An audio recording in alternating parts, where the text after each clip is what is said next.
आजा आजा आजा आजा। कल कज कज पढ़ाए थे, कल जो नहीं आया था उसका तो गायब हो गया। पहले कज कज था, न्यून कोण था, न्यून कोण, अधिक कोण, सम कोण, सरल कोण ना, रिजु कोण, वही सरल कोण। आप पुनरुक्त कोण, पूरा कोण, हाँ संपूरक कोण ना सुनिए इसे कहते हैं। नब्बे होता है, नब्बे क्या कहता है सर, तो बवाल कर देगा यार। 180 होता है संपूरक का, 90 होता है पूरक। ठीक है, देखो थ्योरम, ठीक है, या इसका नाम है देखो आप,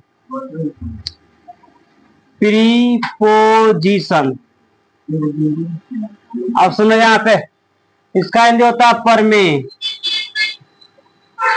परमे या साध्य। अच्छा, ये हमने के फर्स्ट में पढ़ना है। ठीक बात, अभी कहाँ तक जाएगा, ये जाएगा हम लोग के 10 चैप्टर तक, क्वेश्चन आंसर परमे, क्वेश्चन आंसर परमे। ठीक, अब देखो 6.1 में तुम लोग एक परमे है जो कि है if two lines intersects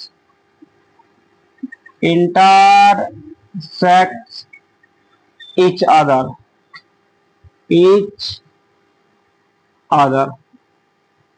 then the vertically CALLY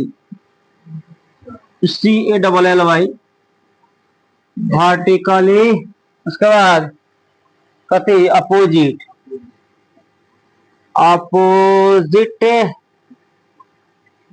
angles are equal. ठीक, अब कहाँ है तो 6.1 में है। देखो किताब ले लेना है, इसमें बता रहे हैं, देखो कहाँ है, इधर पर में हो। यदि दो रेखाएं परस्पर प्रतिच्छेद करती है, ठीक बा, देखो यहाँ पे, यदि दो रेखाएं परस्पर कति करती है, प्रतिच्छेद करती है, कति करती है तो हाँ शीर्षाभिमुख कोण बराबर होते हैं, कोण बराबर होते हैं, ये हम लोग गया बराबर होते हैं। समझा लो। देखो हाई थ्योरम अब हम लोग के जान छोड़ने वाला नहीं है, जहां तक चलेंगे तहां तक ही जाएगा आगे। ठीक बात, 10 चैप्टर के बाद जान छोड़ेगा, उसके बाद आ जाएगा हीरो हीरोइन का फॉर्मूला, तो पढ़ेंगे। ठीक बात, तब तक हम लोग के ही पढ़ना है, हीरोइन नहीं है, हीरो का है। समझ में, हाई हो गए इंग्लिश मीडियम में, हाई हो गए हिंदी मीडियम में। ठीक बा, आगे आओ, इसको सिद्ध कैसे करेंगे ये समझो।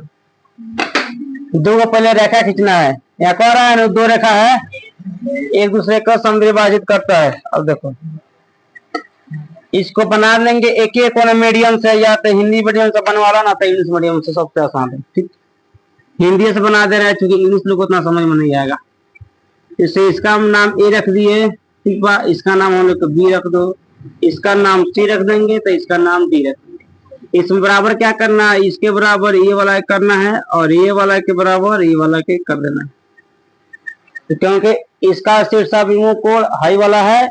ठीक बा, इसका शीर्षाभिमुख कोण ये है, इसका शीर्षाभिमुख ये है, इसका शीर्षाभिमुख ये है।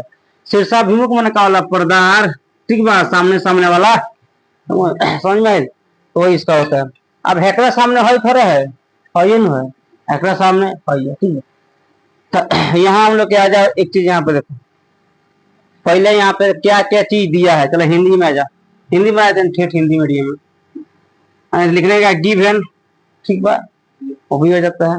तो दिया है यहाँ पे क्या क्या हम लोग के, ए बी और सी डी क्या है, दो रेखाएं हैं। ठीक बा, हमसे कौन दिक्कत नहीं क्या। इंग्लिश में लिखा है A B and C D intersect by each other. A B और सी डी एक दूसरे का प्रतिच्छेद करता है। यहाँ पर प्रतिच्छेद और किया तो दिखाई दे रहा है, तो कुछ लिखना है, हो गया।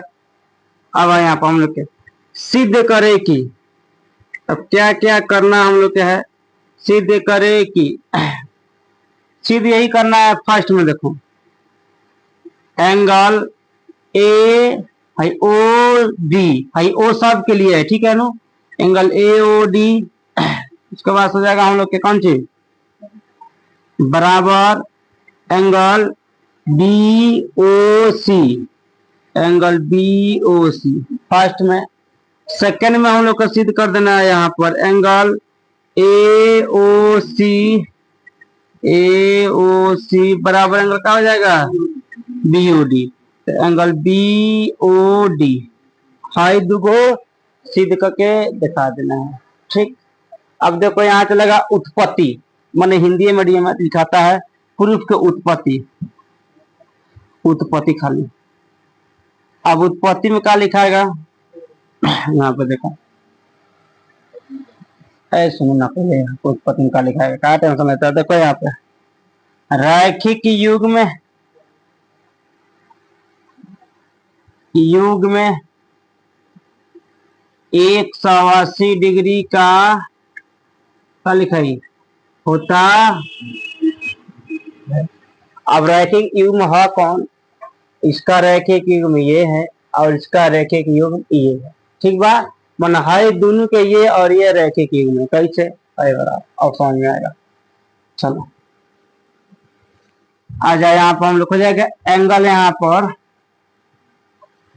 ए O D, A O D plus यहाँ पर angle B O D, angle B O D बराबर 180 डिग्री। अब काहे डिग्री तो हैकरा से और रैखिक युग से। ठीक बा, ये हो गया हम लोग के फर्स्ट इक्वेशन।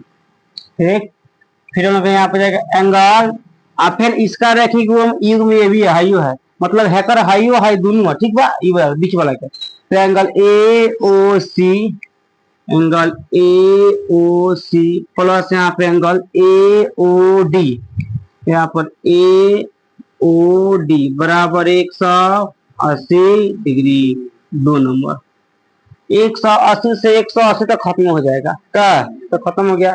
और नहीं समझ में आ रहा तो देखो इसको लिख लो फ्रॉम, चलो कोई बात नहीं कि इंग्लिश चलेगा, एक और माना एक और दूसरे का तो लिखना यहाँ पर angle A O D plus यहाँ पर एंगल क्या हो जाएगा बी ओ डी, हो गया। ठीक, हाई 180 तक खत्म हो गया, कर जाएगा दूरी में, बराबर बचेगा कौन ई वाला एंगल ए ओ सी और प्लस यहाँ पर एंगल ए ओ डी। और नहीं तो हाई वो लिखते ना, इधर हाई तो हाई लिखते थे है माइनस में आ जाता, माइनस में यहाँ लिख देते, फिर बराबर लिख के फिर हम लोग के माइनस का फिर कट जाता, आ जाता फिर जीरो। ठीक बा, इसलिए इसको यहीं पर कटा दिया है। ठीक बा, फर्स्ट टाइम में खत्म हो गया। आप देखो यहाँ पर आप कौन कटे वाला है, ध्यान दो, नजर हटी दुर्घटना घटी, कट गया एओडी ओडी क्या बचा एंगल यहाँ पर बी ओ डी बराबर यहाँ पे एंगल ए ओ सी, इसलिए यहाँ पर हम लोग का हो जाएगा ए ओ सी बराबर कितना हो जाएगा बी ओ डी है यहाँ पर, तो लिख रहे यहाँ पे एंगल यहाँ पर ए ओ सी बराबर एंगल यहाँ पर बी ओ डी। ये हो गया हम लोग के प्रूफ, आंसर ना इसमें, इसमें प्रूफ होता है। ठीक बा, ये साबित हुआ। अब समझो एगो साबित हुआ, अब फिर इतना काम करेंगे तो फिर हम लोग जाके हाई साबित होगा। अब जरूरी नहीं है कि पहले हाई करेंगे तो हाई हो गए, कौन दिक्कत नहीं, हाई हो गए तो क्या हो। ठीक बा, अब हाई बाकी बा, अब तहार मन करे ठीक बात है इतना काम फेर करो तो वो सही बात, अब काम करने का मन नहीं कर रहा है तो इसको सिमिलरली कर दो। सिमिलरली मतलब यही करे इसी प्रकार से। ठीक बा, मैथ चेक कर समझ जाएगा, जिस तरह काम हुआ है सेम उसी प्रकार से हम लोग का ये भी हो जाएगा सिद्ध। ठीक है ना, यहाँ लिखना हम लोग के सिमिलरली, सिमिलरली, सिमिलरली मतलब होता है इसी प्रकार। ठीक बा, इसी प्रकार। अब इसी प्रकार से हम लोग का ये भी हो जाएगा एंगल यहाँ पर ए ओ डी बराबर एंगल यहाँ पर बी ओ सी। समझ में? तो इसलिए हम लोग का ये भी क्या हो गया यहाँ पे प्रूव्ड हो गया। तो दोनों क्वेश्चन यहाँ पर हम लोग का सिद्ध हो गया। तो पहले का हम लोग के थ्योरम यही था कि if two lines intersect each other then the opposite angles are equal. ठीक बा, मन करेगा तो तुम ये याद करना, नहीं मन करेगा तो है ये मन कौन दोनों में याद करना पड़ेगा और इसको रिवीजन करना पड़ेगा। कौन दिक्कत? इसको उतारे ना डाउन